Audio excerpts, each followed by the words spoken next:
La grande occasione di Memo. Memo desiderava essere diverso da com'era, voleva essere più grande e più forte, come Roby l'Oscuro. Roby l'Oscuro era il capo della banda, soprannominato così perché aveva capelli nerissimi e la pelle sempre abbronzata.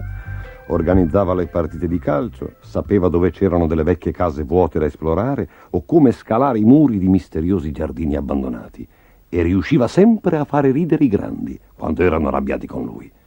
Ma Memo aveva solo 6 anni, non era capace di scalare i muri, i palloni gli sfrecciavano accanto senza che lui li potesse acchiappare e i grandi lo terrorizzavano.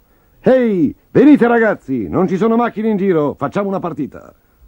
Memo sentiva Roby chiamare i ragazzi della banda. «Dai, Memo, vieni fuori anche tu!» Ma lui scuoteva la testa, confuso. Aveva paura di quel grosso pallone e anche degli altri ragazzi. Quando Roby lo chiamava, gli altri gli facevano eco con un ritornello odioso. «Vieni, Memo, scemo, scemo, Memo! Dai, Memo, scemo, scemo, Memo!» Un giorno, mentre Memo stava come al solito desiderando di essere come Roby l'Oscuro, si accorse che gli altri ragazzi della banda stavano architettando qualcosa. Bisbigliavano tra loro e progettavano di andare al numero 40. Memo restò di sasso. Il numero 40 era una casa da ristrutturare e i muratori, degli omoni polverosi dalla voce tonante, avevano proibito ai ragazzi di avvicinarsi ai macchinari, ai cumuli di sabbia e alle carriole. Ma siccome quel giorno i muratori non c'erano, la banda aveva organizzato un'incursione al numero 40 per giocare nelle stanze vuote. Memo si nascose dietro un'automobile e rimase a guardarli. Procedevano velocemente lungo la strada, poi salirono gli scalini e scomparvero dentro la porta del numero 40. Memo non avrebbe mai creduto che potessero osare tanto. Si avvicinò anche lui furtivamente e li sentì ridacchiare e bisbigliare mentre esploravano le stanze sul davanti. Poi ci fu un lungo silenzio, seguito da uno strillo acuto. Memo si fermò impietrito dietro a un cumulo di sabbia e vide tutta la banda precipitarsi fuori dal numero 40. Lo Smilzo, il Rosso, Pie Veloce e Jack Polpetta tutti correvano per la strada con un'espressione spaventata sul volto. Ma dov'era l'Oscuro? Perché lui non usciva? Chi aveva gridato? Memo decise che doveva fare qualcosa, ma era terrorizzato. Tremando, salì gli scalini del numero 40 ed entrò. Si trovò davanti a un ammasso di pareti diroccate polverose e di fili elettrici che penzolavano dal soffitto. Ad un tratto udì un lamento, un suono strano, profondo. Si fermò di botto, in ascolto. Il gemito si fece sentire di nuovo e questa volta molto più distinto. «Aiuto, mamma! Babbo, aiuto!» Era Roby l'Oscuro ed era nei guai. Memo tentò di chiamarlo, ma gli uscì di bocca solo un gridolino strozzato. Il lamento proveniva dal basso e infatti poco dopo Memo vide che nel pavimento di legno del corridoio c'era un grosso buco dai bordi frastagliati. «Roby, sei lì dentro?» «Memo, fammi uscire di qui!» Incredibile! Roby il duro, Roby il forte stava piangendo. «Scuro, che è successo?» «Ascolta, Memo, oh!» gemette Roby. «Mi sono fatto male, fai presto, aiutami!» Memo fu preso dal panico. Che cosa poteva fare? «Oh, Memo, presto! Dove sono lo Smilzo e gli altri? Sono scappati, ma ci sono io qui ad aiutarti!» «Memo, ascolta bene, il pavimento ha ceduto e io sono caduto in questo grosso buco nero!» L'Oscuro stava piangendo di nuovo. mi sono fatto male a una gamba. Memo, vai a chiamare mio padre. Memo strisciò sulla pancia lungo il pavimento e guardò dentro il buco. La sagoma di Roby si distingueva appena. «Scuro, sei troppo scuro, non riesco quasi a vederti», esclamò Memo. «Piantala di scherzare, Memo, e tirati indietro. Non voglio che cada anche tu qui dentro. Vai a chiamare mio padre, hai capito? Vai, presto!» «Sei sicuro, Scuro? Potrei saltare dentro il buco e farti compagnia». «Memo, non fare lo scemo, vai a chiamare papà». Va bene, vado. Tu stai lì tranquillo, non preoccuparti, Scuro, ti tireremo fuori. Memo corse a perdifiato a casa dello Scuro. Gli sembrava di non arrivare mai. Bussò forte alla porta e suonò anche il campanello. Ed ecco il padre di Roby, enorme, terrificante come tutti i grandi. «Presto, signore, presto! Suo figlio si è fatto male, è caduto in un buco!» E naturalmente, come tutti i grandi, anche il padre dello Scuro non capiva niente. Continuava a fare domande stupide. Dove? Come? Perché? «Ma che dici, ragazzino?» «Presto, presto, al numero 40! Sa dove ci sono i muratori? Bisogna tirarlo fuori!» Quando infine capì, il padre dello Scuro si precipitò al numero 40 con una coperta sotto il braccio. Chiese a Memo di tenerla sul bordo frastagliato del buco, poi si calò dentro e in pochi istanti tirò fuori suo figlio. La coperta impedì allo Scuro di ferirsi con le schegge del legno spezzato e Memo l'avvolse intorno alle spalle dell'amico mentre il padre usciva a sua volta dal buco. Roby si era fratturato una caviglia e dovette essere trasportato all'ospedale.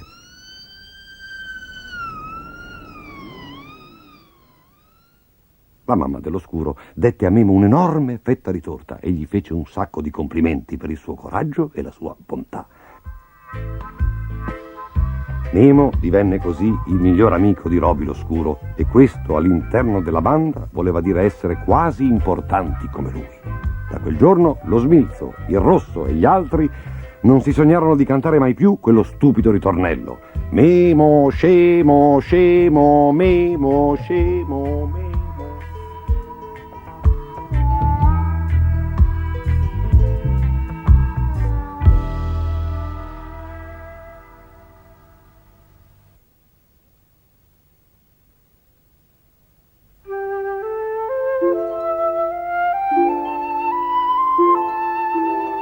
La venditrice di manghi.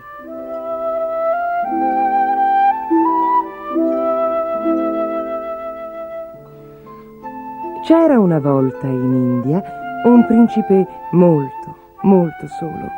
Aveva viaggiato per tutto il paese in cerca di una moglie, dalle più lontane frontiere del nord fino all'estrema punta del sud. Ma sebbene avesse incontrato molte donne ricche e belle che sarebbero state felici di sposarlo, era sempre ritornato solo al suo palazzo. I cortigiani non si capacitavano. «Ma vostra maestà», gli dicevano, «siete stato presentato alle più belle e alle più ricche donne di tutta l'India. Perché non vi siete ancora sposato?» «Il perché è molto semplice», rispondeva tristemente il principe. «Non ho ancora trovato una donna che io possa amare». Ogni mattino il principe sedeva accanto a una finestra che dava sulla piazza del mercato. Talvolta una troupe di acrobati o qualche giocoliere riusciva a strappargli un sorriso, ma il più delle volte se ne stava seduto là, chiuso nel suo silenzio, ascoltando i venditori e i clienti mercanteggiare. Poi, un giorno, udì una voce chiara e dolce alzarsi sopra tutte le altre. «Manghi! Manghi freschi! Chi vuole manghi? Sono dolci e maturi!» Scattando in piedi, il principe si affacciò alla finestra e vide una ragazza con un cesto di manghi sulla testa. Era poverissima, vestita di stracci, ma un sorriso illuminò il volto del principe mentre la guardava camminare con grazia nella ressa. Ordinò a un cortigiano di rincorrere la venditrice di manghi e di portarla a palazzo. «Come ti chiami?» chiese con trepidazione. La ragazza era molto in soggezione davanti al principe e teneva gli occhi bassi. «Rashida», sussurrò. «Ti prego, fammi vedere ancora i tuoi occhi, Rashida. Mi hanno fatto innamorare di te appena li ho guardati. Mi hanno detto che la tua bellezza non ti ha resa superba e che tu sei la donna che stavo cercando. Rashida, se non acconsenti a sposarmi, sarò infelice per il resto dei miei giorni. Ma certo che acconsento, rispose timida Rashida, e il principe dette immediatamente gli ordini per la preparazione di una magnifica cerimonia di nozze. Vostra Maestà non avrà veramente l'intenzione di sposare una venditrice di manghi, esclamarono i cortigiani. Ma il principe non li ascoltò nemmeno e dopo pochi giorni era un uomo sposato. Da principio la coppia fu molto felice, ma con il trascorrere dei mesi Rashida cominciò a cambiare. Quando il principe le diceva quanto bella fosse e quanto teneramente lui la amasse, lei scuoteva impaziente le spalle. Lo so, rispondeva brusca. Me lo ripeti da quando siamo sposati? E non sorrideva più. I mesi divennero anni e Rashida si trasformò tanto che il principe stentava a riconoscerla. Era sempre bella, ma era diventata superba e altezzosa. Si aspettava da tutti la più servile adulazione ed esigeva di essere obbedita all'istante. Era fredda e scostante con tutti, perfino con suo marito. Il principe, desiderando disperatamente di vederla sorridere di nuovo, dette un grande banchetto per festeggiare il loro 3° anniversario di matrimonio. Alla fine del pasto egli prese un mango da un vassoio di frutta e lo offrì alla moglie. Rashida lo fissò incredula. «Non penserai davvero che io mangi questa roba?» esclamò. Gli occhi del principe divennero pieni di rabbia. «Evidentemente non ricordi più quanto eri felice di vendere manghi sulla piazza del mercato. Forse sarebbe ora che tu tornassi a venderli e ti dimenticassi questi tuoi atteggiamenti superbi. Se questo significa che il tuo amore è finito, non rimarrò nel tuo palazzo un minuto di più», rispose con orgoglio Rashida. «Sta certo che non mi rivedrai». E senza aggiungere altro, uscì subito dalla stanza. Nelle settimane che seguirono il principe cercò con tutti i mezzi di non pensare a Rashida, ma non c'era verso, non riusciva a dimenticare il momento in cui si era innamorato di lei. Poi, un giorno, mentre cavalcava nella piazza del mercato di una lontana città, udì una voce chiara gridare: «Manghi! Manghi freschi! Chi vuole manghi? Sono dolci e maturi!» Riconobbe immediatamente la dolce voce di Rashida e infatti la scorse tra la folla con un cesto di frutta sulla testa. Aveva un aspetto misero e affamato, ma era bella come sempre. Saltò giù dal cavallo e le corse incontro. «Oh, Rashida!» esclamò. «Come rimpiango il giorno in cui ti ho scacciata. Vuoi tornare a palazzo con me?» Rashida abbassò gli occhi pieni di vergogna. «Potrai mai perdonare la mia superbia?» gli chiese. «Ti ho già perdonata», le rispose dolcemente il principe. «E allora tornerò con gioia da te». E sorridendo, Rashida prese la mano del principe e la baciò. Da quel giorno non perse mai più il suo sorriso e lei e il principe vissero insieme felici per il resto dei loro giorni.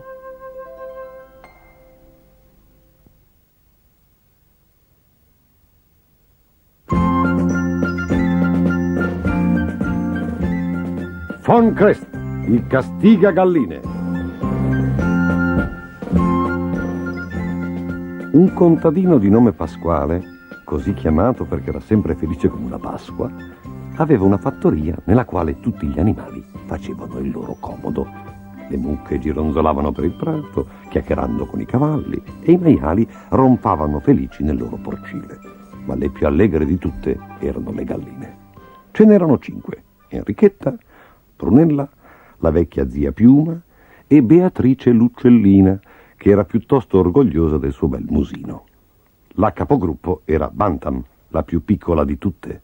Si appollaiava su un trespolo suonando uno zufolo e a quel suono le altre galline facevano l'uovo. Quando Pasquale voleva un uovo fresco, apriva la finestra e gridava: «Suona lo zufolo, Bantam!» E le galline si mettevano immediatamente a fare l'uovo. Un mattino Pasquale chiamò a raccolta tutti gli animali.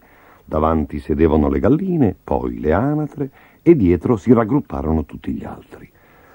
«Brutte notizie», disse loro Pasquale. «Mi dispiace tanto, amici miei, ma ho dovuto vendere la fattoria. Da domani lavorerete per il signor Mastini». «Oh, caspita», borbottarono tra loro gli animali, «speriamo che sia un tipo gentile». Ma erano molto preoccupati quando il mattino seguente il signor Mastini venne a ispezionare la fattoria. Era magro e brutto e non sorrideva mai. Portava dei lucidi stivali neri e in mano teneva un grosso bastone nodoso. Non piacque a nessuno degli animali.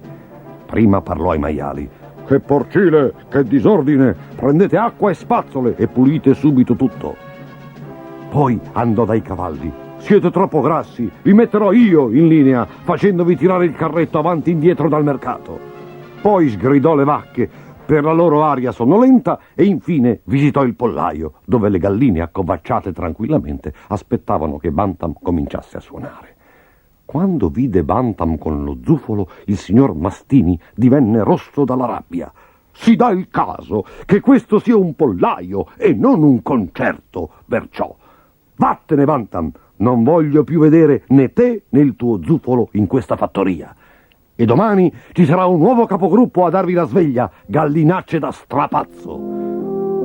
Bantam non poté che far fagotto e andarsene.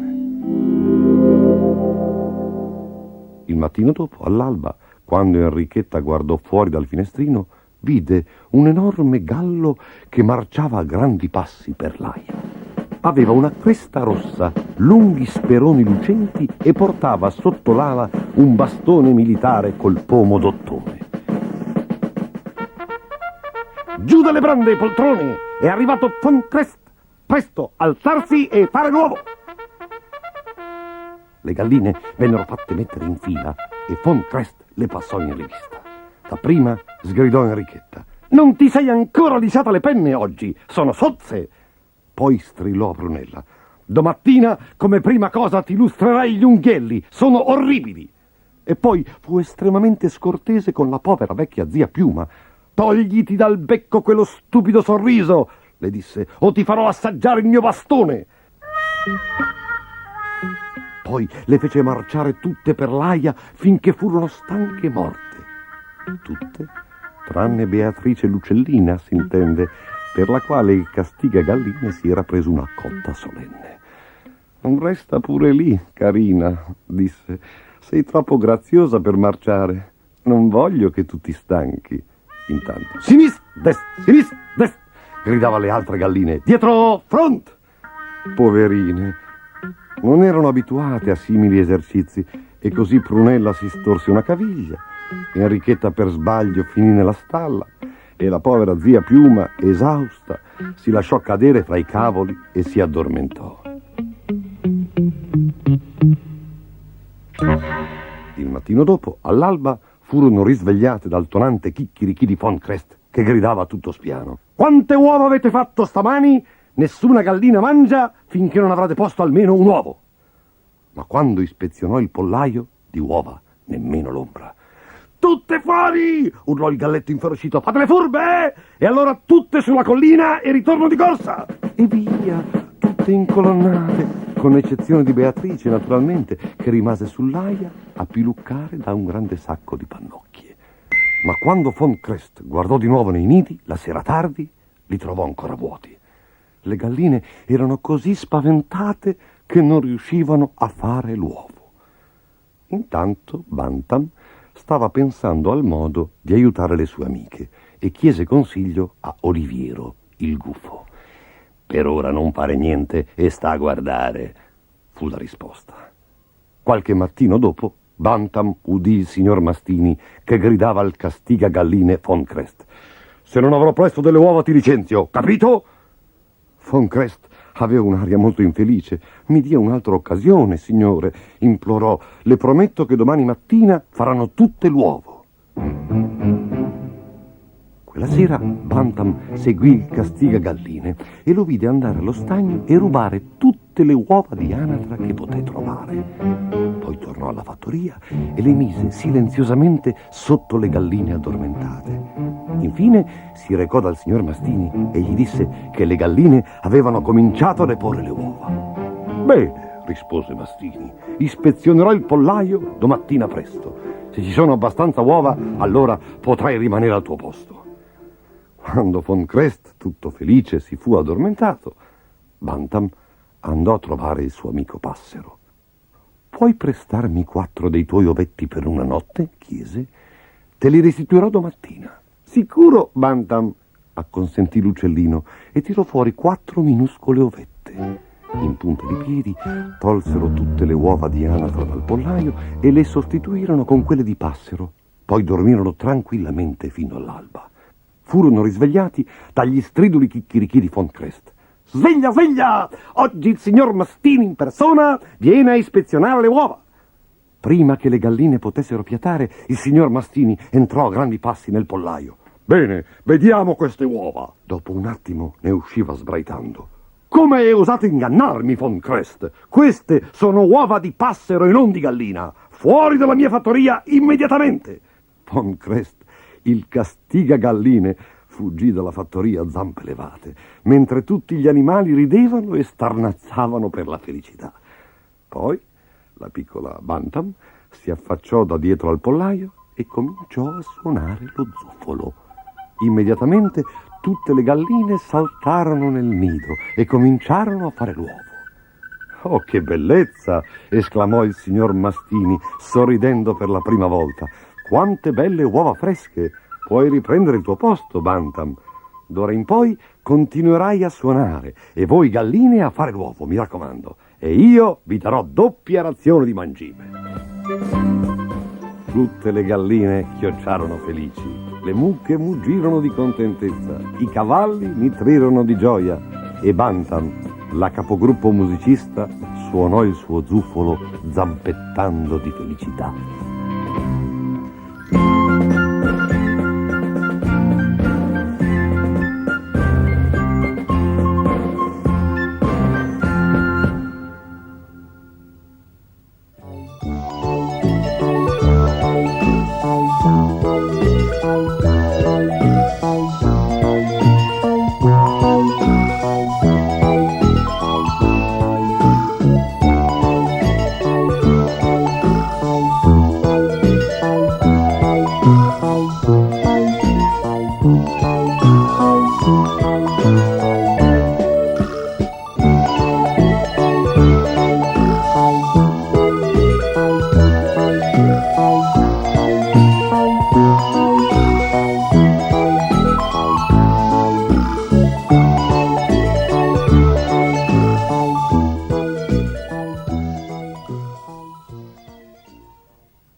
Il gatto con gli stivali.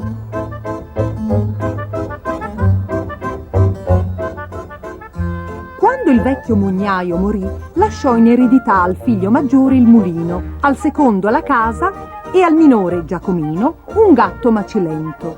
I 2 fratelli maggiori furono molto soddisfatti di quanto gli era toccato, ma Giacomino, guardando tristemente il suo gatto, mormorò: amico mio, sono stato proprio sfortunato». «Oh, io direi proprio di no», ribatté il gatto strizzando uno dei suoi occhietti verdi. «Dammi un paio di stivali e una bisaccia e chissà, forse ti porterò fortuna». Il fatto che un gatto parlasse era già straordinario, perciò Giacomino lo portò dal calzolaio senza dire altro. Scelsero un paio di alti stivaloni gialli da cavaliere e una bisaccia. Appena li ebbe calzati, il gatto si dileguò. «Immagino che sarà l'ultima volta che lo vedo», sospirò Giacomino. E pensare che ho speso quasi tutto il mio denaro per quegli stivali. Pazzo che non sono altro. Intanto, arrivato nei campi, il gatto piantò una fila di lattughe e mise l'ultimo cespo nella sua bisaccia aperta. Poi si sdraiò come il più morto dei gatti. Dopo un po' fece capolino un coniglio e una per una rosicchiò tutte le lattughe fino a giungere a quella che spuntava dalla bisaccia. Mentre si accingeva a mangiarsi anche quella, il gatto con gli stivali strinse con una zampata la cordicella e lo imprigionò nel sacco. Poi si affrettò verso il palazzo del re di Sabarak. «Il mio padrone vi manda questo umile dono», disse il gatto offrendo il coniglio al re, «nella speranza di potervene offrire di ben più ricchi nel suo castello», e si inchinò fino a terra. Il re alzò un sopracciglio. «Ma che gatto ben educato», pensò. Il giorno dopo il gatto con gli stivali andò di nuovo nei campi e seminò una lunga traccia di grano fino ai piedi di una grossa quercia. Poi si nascose tra i rami. 2 fagiani beccarono il grano, chicco dopo chicco, finché il gatto con gli stivali, saltando giù dall'albero con la bisaccia aperta, li imprigionò. Poi tornò di corsa al palazzo di Sabarak con i 2 fagiani. «Il mio padrone vi invia questo piccolo presente», disse il gatto, «e spera un giorno di avere l'onore di ricevere Sua Maestà a pranzo nel suo castello», e si inchinò fino a toccare con la fronte per terra. Il re alzò entrambe le sopracciglia e disse: «Gatto, chi è il tuo padrone?» «Ma il marchese di Carabas». «Allora ti prego, prendi questa piccola borsa d'oro e portala al tuo padrone come segno della mia riconoscenza. Digli che mia figlia ed io saremo lieti di pranzare con lui domani. E ora vuoi dirmi dove si trova il suo castello?» Con il denaro il gatto con gli stivali andò difilato a comprarsi un bel cappello da cavaliere, ornato di piume di struzzo e con un nastro rosso. Al mattino andò dal suo padrone. «Dove sei stato?» sbottò Giacomino. «Sono 2 giorni che non mangio. Ti avverto che la carne di gatto comincia a sembrarmi appetitosa». Il gatto alzò con impazienza una zampa. «Fai quel che ti dico e stasera stessa indosserai gli abiti di un marchese e pranzerai in un castello di tua proprietà, ma ora hai bisogno di un buon bagno», e condusse Giacomino a un fiume che scorreva lì vicino. «Spogliati e salta dentro». Brontolando e rabbrividendo, Giacomino fece come gli era stato detto. «Accidenti, che acqua fredda! E poi che vai dicendo? Che vuol dire che avrò un castello di mia proprietà?» Ma il gatto non lo ascoltava. Prima bruciò gli abiti stracciati di Giacomino e poi corse sulla strada incontro alla carrozza del re. «Aiuto! Aiuto! Il mio padrone sta affogando! Il marchese è stato aggredito dai banditi! Gli hanno rubato gli abiti e lo hanno gettato nel fiume! Aiuto! Aiuto!» Il re mandò subito tutti i suoi scudieri in aiuto di una persona così importante e insisté perché Giacomino accettasse il suo manto di ermellino. «Salite, marchese! Stavo giusto venendo al vostro castello per pranzare con voi». Naturalmente, tale affermazione avrebbe dovuto mettere Giacomino in allarme, ma proprio in quel momento egli aveva scorto la bella figlia del re e rimase incantato a guardarla. Nessuno si accorse che il gatto con gli stivali non era salito in carrozza, ma era invece corso avanti verso un lontano castello. Per strada incontrò dei mietitori che tagliavano il grano. «Lasciate che vi metta in guardia, amici!» sibilò. «Il malvagio marchese di Carabas sta arrivando! Se non gli dite che queste terre sono sue, vi farà certamente a pezzi!» Poco dopo la carrozza del re passò di lì e il re, sporgendosi, chiese: «Di chi sono questi campi?» «Del marchese marchese di Carabas! Risposero in coro i mietitori. Il re rimase favorevolmente impressionato. Intanto il gatto era corso avanti ancora per qualche chilometro e aveva incontrato un uomo che stava arando. «Lascia che ti metta in guardia, amico!» sibilò il gatto con gli stivali. «Sta arrivando quell'assassino del marchese di Carabas! Se non gli dirai che queste terre sono sue, ti farà certamente a pezzi!» Pochi minuti dopo arrivò la carrozza reale. Il re, sporgendosi, chiese: «Di chi sono queste terre?» «Del marchese di Carabas», rispose l'uomo inchinandosi profondamente.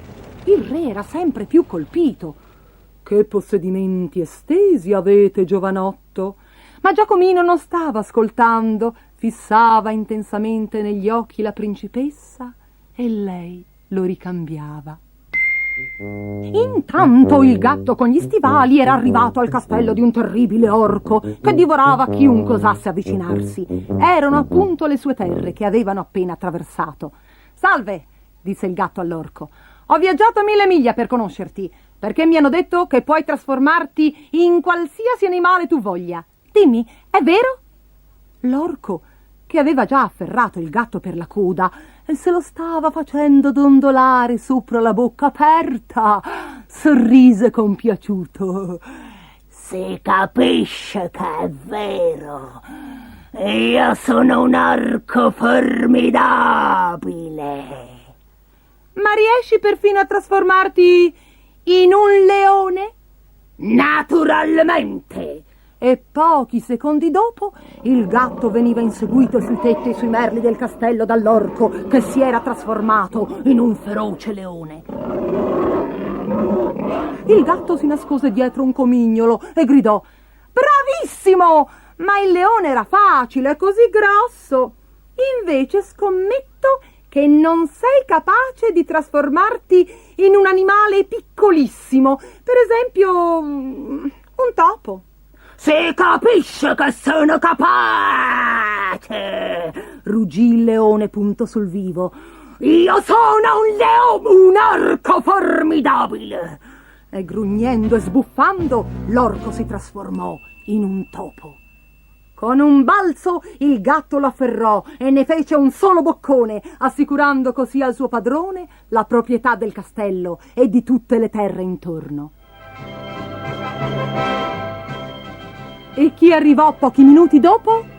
Il re in persona, con la principessa e Giacomino. Il gatto si inchinò così profondamente che le piume del suo cappello spazzarono il pavimento. «Il pranzo è servito!» annunciò. Il pranzo dell'orco risultò delizioso e più che sufficiente per tutti e quattro. Ma il re, per tutta la durata del pranzo, dovette accontentarsi di parlare col gatto, perché la principessa e Giacomino erano occupatissimi a fissarsi amorosamente negli occhi. Quando il re riuscì a catturare l'attenzione di Giacomino, lo nominò principe di Carabas, affinché potesse sposare la principessa, e tutti furono felici. Il gatto con gli stivali divenne Cavalier Gatto, l'acchiappatopi imperiale. Ma siccome l'orco si era già mangiati tutti i topi del castello, passò in ozio il resto dei suoi giorni.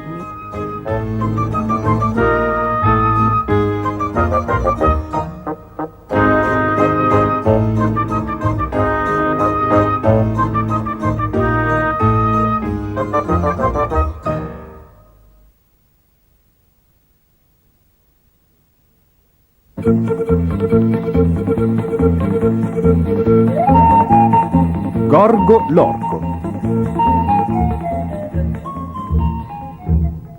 Gorgo era in trappola. Il mostro bavoso si era svegliato. I suoi tentacoli grondanti si tendevano verso l'alto, spuntando dalla viscida melma. Ormai Gorgo non faceva più a tempo a attraversare il ponte per raggiungere la sporgenza rocciosa vicino al cuore del mostro. Ripensò a quello che gli aveva detto Zago. «Sii coraggioso e usa il cervello!» Laggiù sotto di lui c'era il cuore scuro e martellante del mostro. «Usa il cervello!» continuava a ripetersi Gorgo, mentre i tentacoli gli si avvicinavano sempre di più. «Usa il cervello!» I tentacoli fendevano l'aria come colpi di frusta.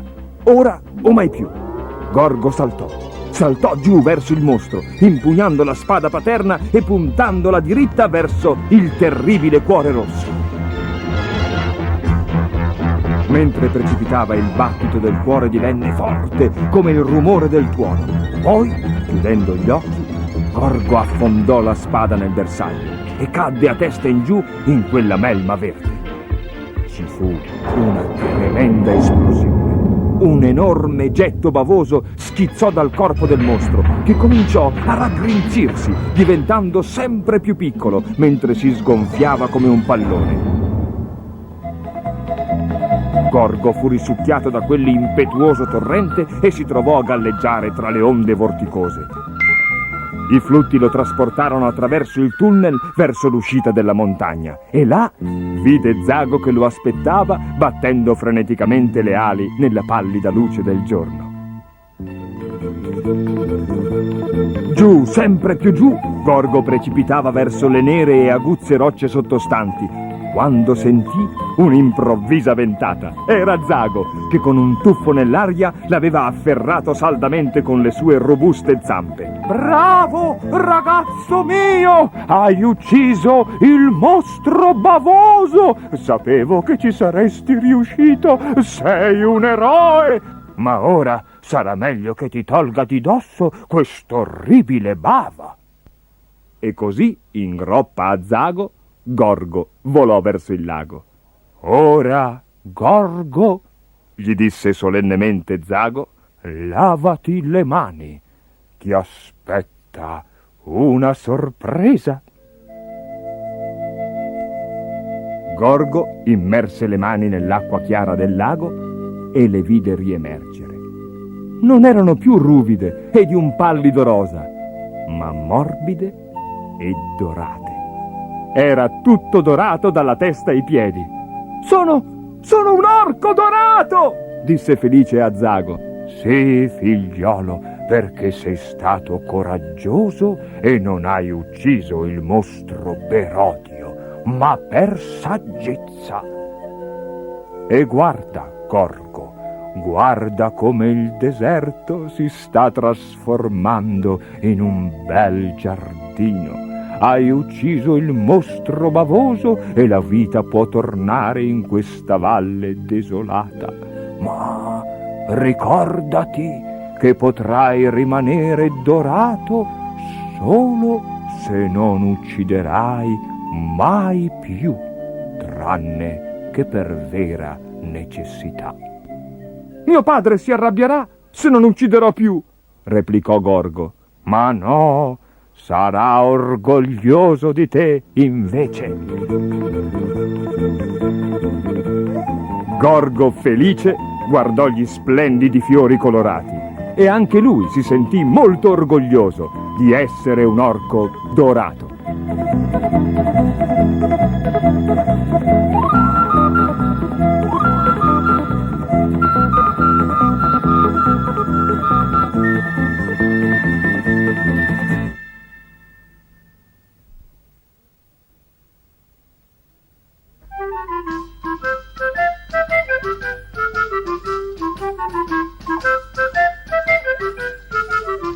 Pinocchio, il paese dei balocchi. «Vai pure ad invitare i tuoi compagni per la festa di domani», disse la fata, «ma ricordati di tornare a casa prima che faccia notte, hai capito? Fra un'ora prometto che tornerò». Il burattino salutò la sua buona fata e cantando e ballando uscì dalla porta di casa. In meno di un'ora quasi tutti i suoi amici furono invitati. Mancava Lucignolo, il ragazzo più svogliato e birba di tutta la scuola. Stentò a trovarlo perché non era in casa. Alla fine lo scovò per caso. «Cosa fai qui?» chiese Pinocchio avvicinandosi. «Parto a mezzanotte e vado lontano lontano».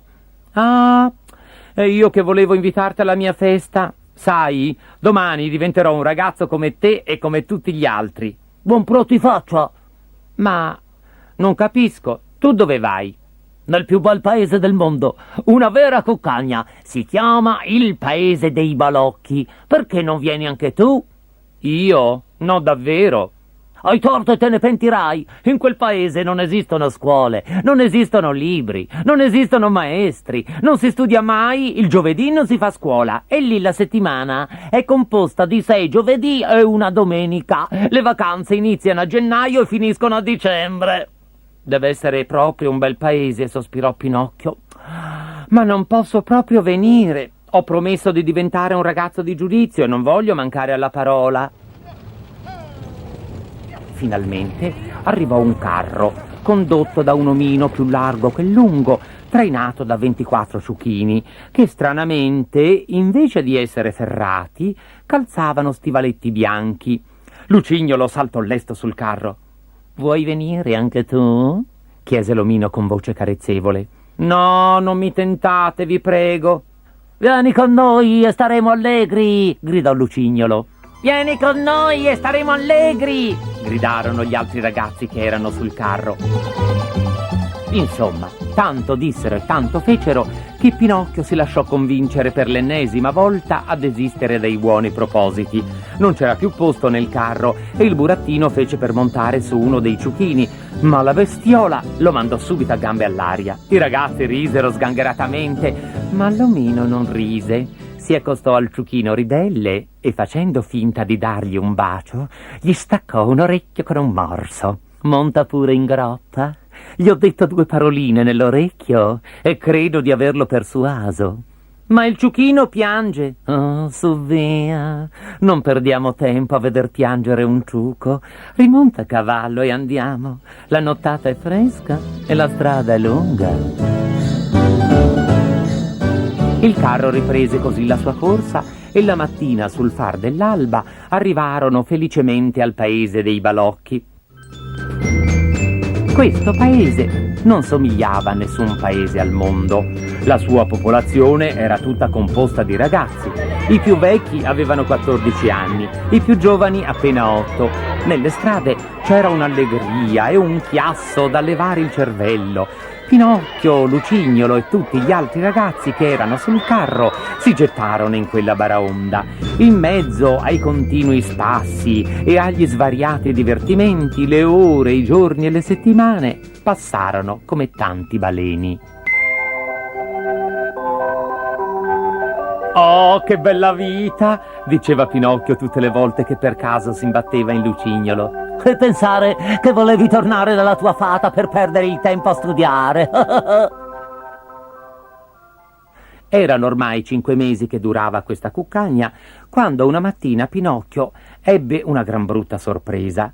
Svegliandosi, gli venne naturale grattarsi il capo, e nel grattarsi il capo s'accorse... Indovinate un po' di che cosa si accorse? Si accorse che gli orecchi gli eran cresciuti più d'un palmo. Specchiandosi, vide quel che non avrebbe mai voluto vedere. Vide la sua immagine abbellita di un magnifico paio d'orecchi d'asino. Lascio pensare a voi il dolore, la vergogna e la disperazione del povero Pinocchio. Prese a piangere, a strillare, a batter la testa contro il muro, ma più si disperava, più i suoi orecchi crescevano. Amico mio, tu hai una gran brutta febbre, disse una marmottina che passava di lì. E che febbre sarebbe? È la febbre del somaro. Non la capisco questa febbre, rispose il burattino che invece l'aveva purtroppo capita. Sappi che tra 2 o 3 ore diventerai un ciuchino come tutti gli altri. Oh, povero me, povero me! Che cosa ci vuoi fare? Succede così ai ragazzi che pensano solo a giocare e a divertirsi. Per la vergogna di farsi vedere in pubblico, Pinocchio si mise in capo un gran berretto di cotone. Guarda caso, in quel momento capitò Lucignolo, con un berrettone che gli scendeva fin sotto il naso. Entrambi diedero la loro spiegazione per quegli strani copricapo.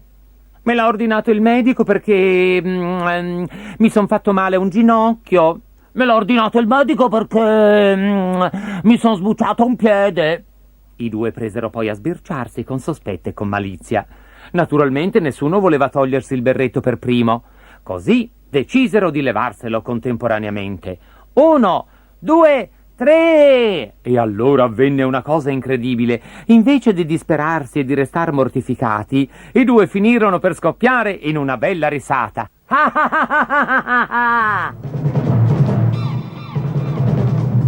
A un tratto Lucignolo si fece bianco come un cencio. Aiuto! Pinocchio, non mi riesce più di star ritto sulle gambe! E piangendo e barcollando, Pinocchio gridò di rimando: nemmeno a me!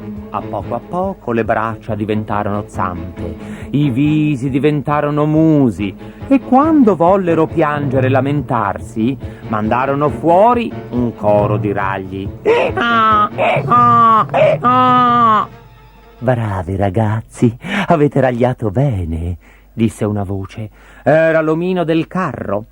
Dopo averli strigliati ben bene e aver loro messa la cavezza, li condusse alla piazza del mercato per venderli. Era così, infatti, che l'omino faceva affari d'oro, sfruttando l'ingenuità dei ragazzi per di giorno, buoni solo a divertirsi. Lucignolo venne comprato da un contadino, mentre Pinocchio dal direttore di un circo che voleva maestrarlo per farlo ballare e saltare insieme con le altre bestie della compagnia.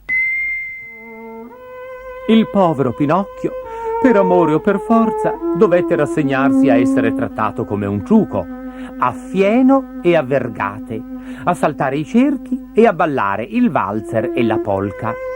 Per diventare un ciuco provetto in queste specialità gli ci vollero 3 mesi di lezioni e molte frustate. Venne finalmente il giorno del grande spettacolo. Nella serata di gala il circo era pieno stipato, non si trovava un posto nemmeno a pagarlo a peso d'oro. Il famoso ciuchino Pinocchio, la stella della danza! Come dicevano i cartelloni del circo, si fece molto onore e venne più volte applaudito. Alla fine dell'esibizione, proprio mentre urla e battimani andavano alle stelle, gli capitò di guardare verso il pubblico. Con sua grande sorpresa e gioia scorse la fata. «Oh, fatina mia! Oh, fatina mia!» Ma invece di queste parole gli uscì dalla gola un raglio prolungato che fece ridere gli spettatori e gli procurò una bacchettata sul naso. Ma quale fu la sua disperazione quando, voltandosi una seconda volta, vide che la fata era sparita.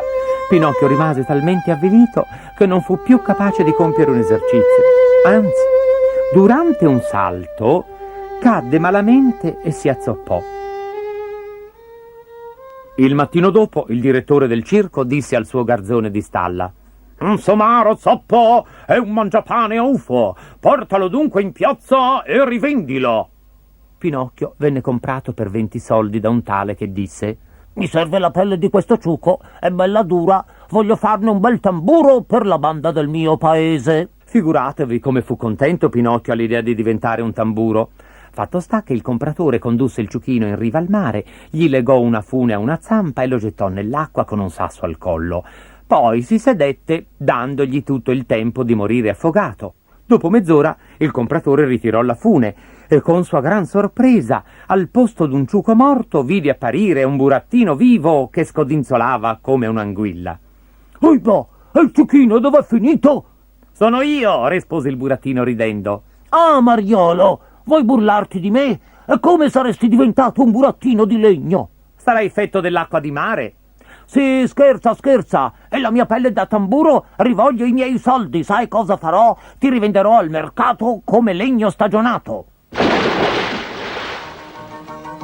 Non fece in tempo a dir così che Pinocchio schizzò in acqua. «Addio!» gridò all'uomo ridendo. «Se avete bisogno di una pelle da tamburo, ricordatevi di me!» Il compratore rimase sulla riva a gesticolare imbestialito, mentre Pinocchio nuotava e rideva e nuotava, tanto che in un batter d'occhio non si vedeva quasi più.